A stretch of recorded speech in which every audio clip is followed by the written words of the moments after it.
Right on her. Taz, start with you. What's the last week plus been like? And then what was today like? Well, the last week, it's difficult when your life, again, revolves around basketball. Same thing with the COVID thing. Your life revolves around basketball, and then you can't play it.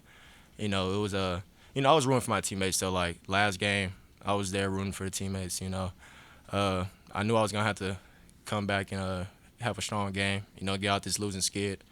But I think we played hard today, man. I really like what we did today. Defensively, I like what we did. Offensively, got the ball moving.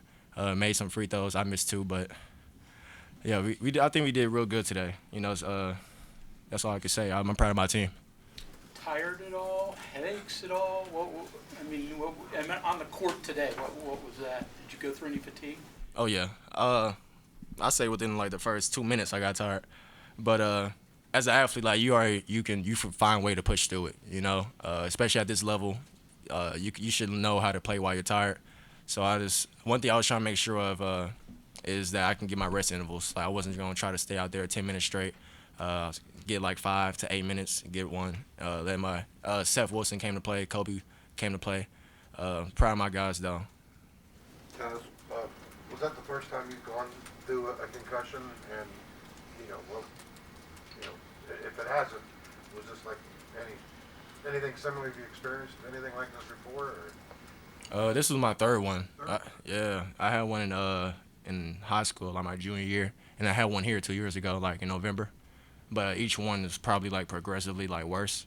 It took like more time for me to come back this time than the other times. But other than that, headaches, typical concussion stuff, lights, looking at lights. It was difficult. But, it was my third go-around at it, so I already kind of knew what to do, kind of knew what expected. Our training staff, Dr. BJ, did a great job with me. Jalen and Malik, for both of you, just ending the losing streak. The feel of that, when that thing finally came to a conclusion, what was your emotion? So Jalen, you first, and then Malik.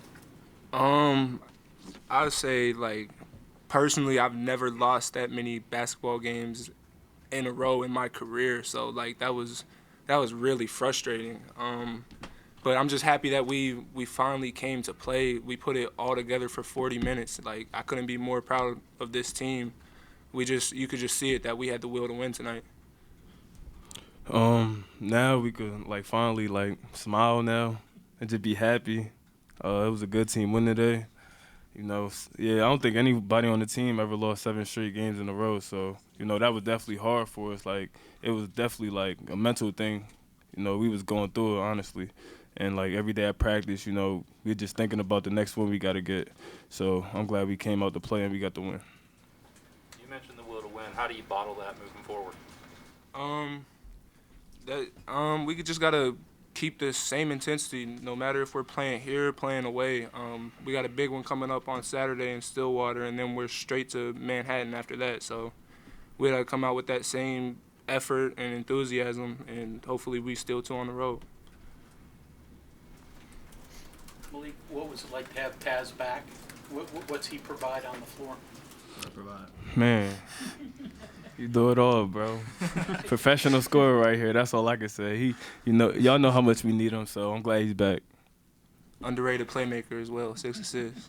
8 rebounds. 8 rebounds. Ooh, that's tough, bro. That's tough, bro. I didn't know that. That's so many nice things about me. I love it. Damn, we're talking today. None of this. For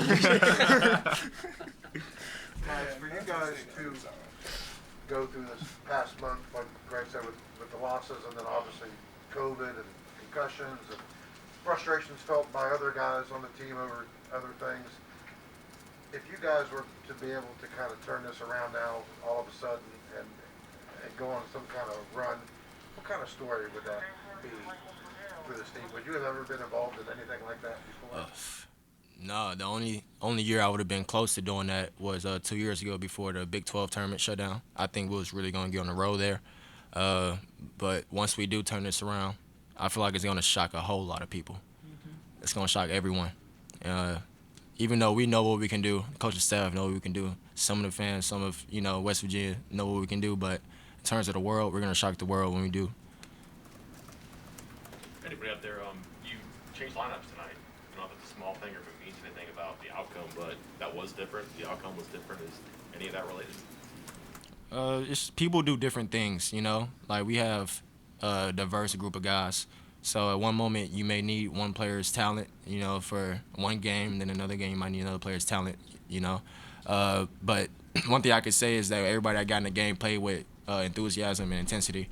I think, you know, sometimes when you start and then when you go back to the bench, you know, it can light a fire under you. So, you know, I think it's a good thing. All in all, we got older guys, you know, that knows college basketball, that knows basketball, you know. So starting, I don't think it's really that important to them. Of course, people want to start, but it's all about the minutes. You know, if you produce and you get the minutes that you want, and if we get a team win, you know, I think that's what we all care about is getting a team win.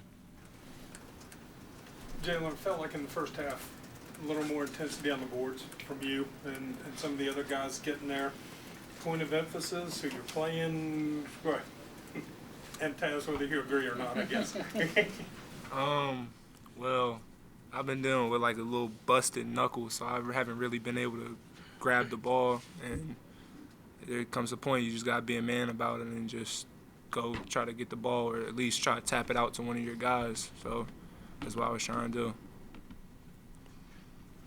Jalen, just kind of wondering, I mean, not to harp on the streak or anything that you guys in it, but going through that, living through that, what was the worst part about it? You know, life in general. I mean, I'm sure practices were tough and all that kind of stuff, but, you know, there's other parts that go with it too. What was the hardest part going through that? Honestly, having to go back after the game, look at my phone and see the text from my dad. That was honestly that was the worst part. I'm not gonna lie. What was he saying? Y'all gotta pick it up. Y'all got some things to fix, and tonight we fixed them. You said way more than that. I know. Definitely said way. I just had to keep it PG. Yeah. Taz, take you back to Baylor for a second. Were you completely knocked out? As far as I know I heard Doc like talking to me like when I was on the floor, but I was still like kind of dazed and stuff. I was trying to like look at the goal to see if I could like see it clearly, and it was just like a blurry image there. Like it wasn't like just two images. It was like very blurry. Like when you're Asian, when you don't have like high definition or something like that. It was like 180p. My eyes, yeah. But I was probably out for like 5 to 10 seconds, you know. And then like Doc tapped my shoulder. I just got up. But yeah, it happened. It was again my third time, so when it happened, I kind of already knew. But it was just so much like it was so many things going on at the moment. So it was kind of hard to deal with. But you know, I'm still proud of my team for how they handled that game. You know, it was all these games on this losing streak. You know, since this is gonna be the last time we talk about this losing streak since we won now. Like, I feel like all the games except for probably like 1 or 2 we tried. Like really, I feel like we tried. You know, like maybe 1, 2, or 3. But the last 2 games especially, I think my team really grinded. You know, we gave it our all last 2 games. It just didn't go our way. Tez, you mentioned Seth's contributions tonight. What did you see from him? He plays with such a confidence, you know. In a way, he kind of reminds me of like me a little bit. You know, different build though, but you know he has different ways of scoring. You know, he has that confidence quality. You know, you can't just have that. Like some people are born with it, some people aren't. So you can develop it, but he seemed like he was born with that. You know, he has that same type of confidence in practice. You know, the coaches, you know, they know his talent level, they know his skill. They want him to shoot the ball, they want him to take open shots. But I feel like one thing that he can learn as he gets older is like what's timely shots, I say. But he's been playing real good. Kobe too. You guys seem to really have for anybody on the stage, I'm sorry. You guys seem to have a real rhythm offensively in the first half. In the second half, it really kind of slowed down. A lot of foul calls, a lot of time at the free throw line. How'd you guys kind of stick together and keep your foot on the gas in the last couple of minutes? Well, we knew what type of defensive team they were. You know it was gonna be a kind of physical game, but if you want to play a physical game with us, you know you're gonna get the physical game right back. So it's probably not the game you want to play. Especially if you're sending us to the free throw line. You know, we sent them to the free throw line a lot too. But if you send us to the free throw line, I think we've been doing better towards the second half of this season making free throws. So, you know, once we get there, we got to knock them down. And we just can't fight pressure on offense. You know, if somebody's not open, we got to have another outlet, another option. You know, instead of just getting the ball stagnant, one person holding it, he's on the island, you got to try and make a play. But once we got the ball moving today, we got open shots, open corner threes, you know, drives to the lane and ones. So the offense was clicking in the first half. We got to continue to do better on that. For all three of you guys, not that this really has anything to do with the game, but was it kind of cool to kind of look over there and see Roy Williams? I was going to dap him up after the game. That was dope. That was actually like my second time seeing him in person. I bumped into him on the elevator in March Madness. Yeah. It was on the elevator. It was him, Tom Izzo, and Hugs. Yeah, I've seen that man so many times because my AAU teammate Puff Johnson, he goes to North Carolina. Roy Williams recruited him, so they used to be courtside all the time. Think about it, bro. If I was growing up and I told people I was gonna be on the elevator with Tom Izzo, Roy Williams, and Bob Huggins, I believe it. it's like I don't know how many wins is that, but that's like 3,000. I don't know. All right, thank you very much, guys. Appreciate it.